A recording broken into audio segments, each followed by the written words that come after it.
Pour réaliser un rendu réaliste, il y a vraiment beaucoup de choses que vous devez comprendre. J'ai reçu pas mal de questions là-dessus. J'avais même réalisé des vidéos là-dessus, mais je vais vous donner encore des conseils. Pour réaliser un rendu réaliste, vous devez savoir que qui dit rendu 3D se réfère directement à la photographie. C'est la même chose. Donc vous devez essayer aussi de comprendre ces deux trucs-là. Même si tu n'es pas un expert en photographie, quand même il faut avoir une idée. Positionnement de la caméra, l'éclairage, beaucoup de trucs. Donc l'étape numéro 1, celle-là même qui est indispensable même, c'est l'éclairage. C'est l'éclairage. Si l'éclairage de manière générale, de votre rendu n'est pas bien optimisé, il n'y a pas beaucoup de détails, peu importe ce que tu vas réaliser, tu vas mettre une belle texture, tu vas faire tout ce que tu veux, ton rendu ne sera pas beau. Peu importe ce que tu vas faire. Parce que c'est l'éclairage qui va déterminer ce qui va suivre. Donc, lorsque vous allez télécharger des images HDRI, par exemple sur le site Polyaven, que j'ai déjà même laissé le nom dans le groupe Telegram. Si tu ne me connais pas, tu peux aussi aller en description de ma vidéo, tu auras tous mes contacts, même le groupe Telegram, tous ces éléments sont en description. Peu importe l'image HDRI que tu vas télécharger, vous allez remarquer que chaque image HDR a une exposition. Vous allez voir qu'on va te donner une image HDRI, beaucoup de contraste, ensoleillé et autres. Vous allez voir juste à côté, peu importe sur le site que tu vas télécharger l'image, il y a une exposition. Donc, il faut configurer ton éclairage en fonction de cette exposition. C'est vraiment très important. Maintenant, si tu trouves que ton exposition n'est pas trop élevée, tu peux essayer d'ajuster, essayer de contrôler ton éclairage. L'éclairage est très indispensable. C'est pourquoi j'insiste là-dessus. Autre élément qui est vraiment très important, c'est-à-dire autre point que je veux ajouter encore, la configuration des textures. Ça aussi, c'est très important. Les textures. Donc, si tu télécharges une texture, peu importe sur le site où tu vas télécharger ta texture, ça peut être sur Megascan, ça peut être sur un autre site, peu importe, et que tu envoies ta texture dans ton logiciel 3D après, dans ton moteur de rendu, peu importe comment tu vas configurer ta texture, il faut optimiser la texture. C'est ce qui va rendre encore ton rendu très réaliste après l'éclairage. Si ton éclairage est bon, les textures sont très bien optimisées, vous allez voir que c'est une chaîne alimentaire. Ça se suit de manière générale, c'est comme une chaîne du moins, ça se suit. Donc, peu importe la texture que tu vas utiliser, une texture de concrète, une texture de débris, une texture de, par exemple, display cement, une texture de, comment je vais dire, de carreau, une texture de bois, il faut toujours optimiser tes textures.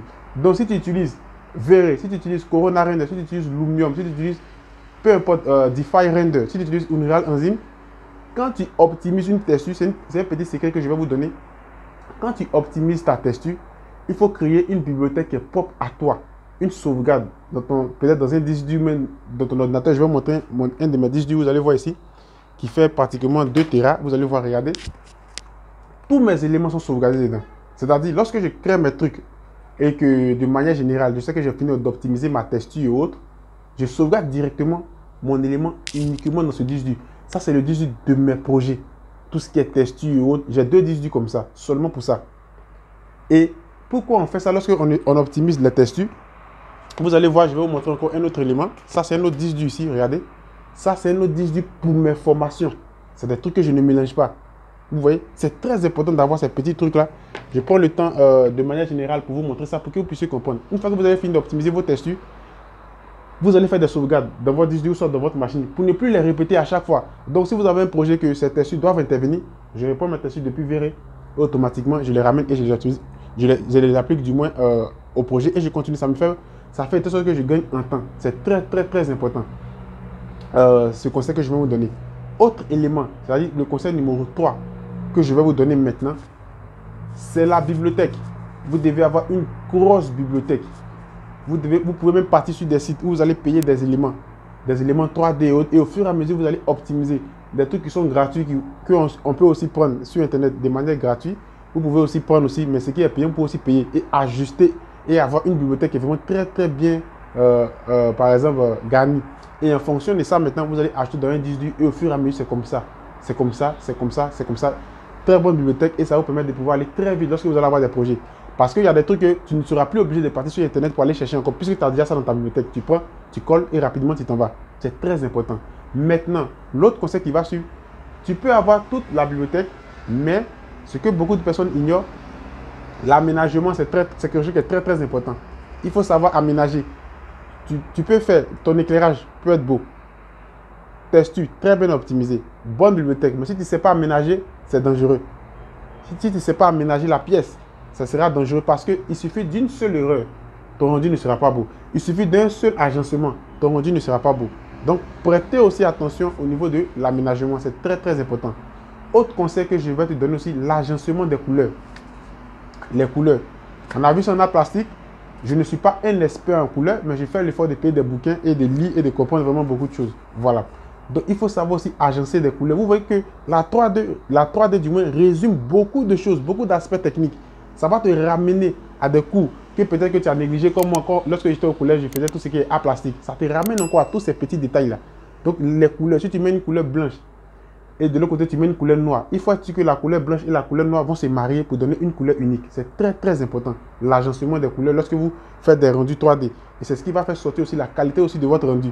Donc, si tu mets une couleur bleue ici, si ton mur, tu mets une couleur bleue, sur ton sol, tu mets une texture de bois, et l'autre côté, tu mets une couleur verte, et sur le plafond, tu mets une couleur verte, arrange-toi de telle sorte que toutes les couleurs que tu as appliquées, ça donne une couleur unique. C'est très très important dans un rendu aussi. C'est ce qui va faire sortir aussi la qualité du rendu. Autre élément que beaucoup de personnes ignorent, c'est la modélisation. Tant que ton projet n'est pas bien modélisé, le rendu ne sera pas réaliste. Ça fait partie aussi de tout ça. Donc, quand je parle de bien modéliser, le truc il est bien modélisé et aussi tes façades. Les façades du bâtiment. Il faut très bien travailler les façades parce que c'est ce qui va captiver le client. Quand tu vas lui montrer le rendu extérieur, quand il regarde la façade. Donc, essaie de travailler ta modélisation 3D de manière générale. C'est très, très important aussi. C'est ce qui va faire le reste de ce qui va suivre. Donc, si ta modélisation n'est pas aussi trop attirante, même si tu fais tout ce que tu veux, ça sera beau, mais on va voir qu'il y a quelque chose qui manque. C'est très important. Autre détail que je vais vous donner, l'un des éléments que je trouve aussi indispensable, la caméra. La caméra. Tu peux faire tout le rendu que tu veux. Tu peux faire tout ce que tu veux. Bon, ton éclairage peut être beau. Ta texture peut être bien optimisée. Tu peux agencer très bien l'aménagement et aussi les couleurs et les textures, peu importe. Mais si le positionnement de ta caméra est mauvais, ton rendu ne sera pas beau. Parce que c'est l'œil, c'est le visuel. C'est vraiment le visuel. Une fois que le visuel n'est pas bon, ton rendu n'est pas bon. Donc, fais très attention à ça. Dans des formations, je vais encore plus loin. Donc, lorsque tu positionnes ta caméra en fonction de la vue que tu cherches, arrange-toi de telle sorte que ta vue soit correcte, comme dans la photographie. Et en fonction de ça, si tout ce qui est derrière, comme je le disais au début de la vidéo, a été peut-être optimisé, éclairage et toutes ces textures, automatiquement, ton rendu sera parfait. Donc, vous devez comprendre tout ce qui est distance focale. Vous devez comprendre tout ce qui est hauteur des yeux, de la caméra. Vous devez comprendre vraiment beaucoup de choses au niveau de cette caméra-là. Et c'est ce qui va vous permettre à pouvoir réaliser encore un très bon rendu. C'est vraiment très important. Il y a vraiment beaucoup de choses. Et par la suite aussi, autre conseil que je vais ajouter, la machine que tu utilises. Tu peux avoir la connaissance, tu peux avoir tout ce que je viens de citer, mais si ton appareil ou bien la machine n'est pas bonne, ton rendu ne sera pas de qualité. Ça fait partie aussi du processus. Donc derrière aussi, tu dois aussi avoir une bonne machine. Plus la machine est bonne, ton rendu va être aussi de qualité. Avec tout ce que je viens de te dire. C'est vraiment très important aussi.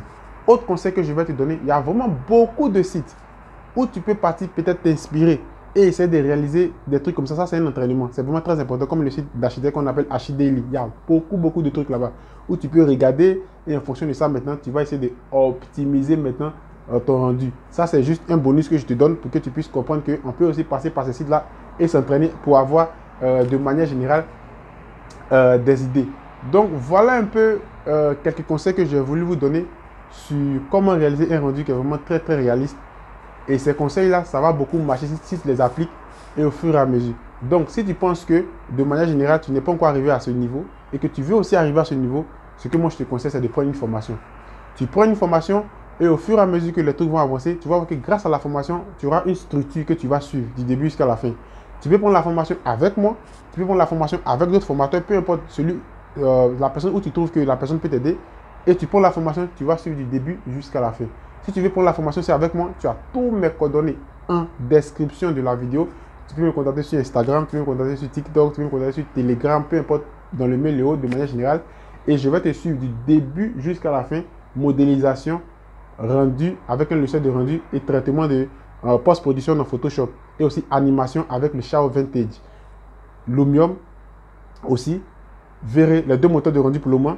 SketchUp pour la 3D et post-production avec Photoshop. Donc, si tu aimes tout ce que je fais, si tu aimes la vidéo, si tu aimes mon conseil, tout ce que moi je te demande pour m'encourager, n'oublie pas de t'abonner, d'activer surtout la cloche de notification, de partager, ça m'encourage, et aussi de me suivre sur mon compte TikTok, Instagram et Facebook. Et sur ce, je vous dis à la prochaine pour une autre vidéo. Ciao!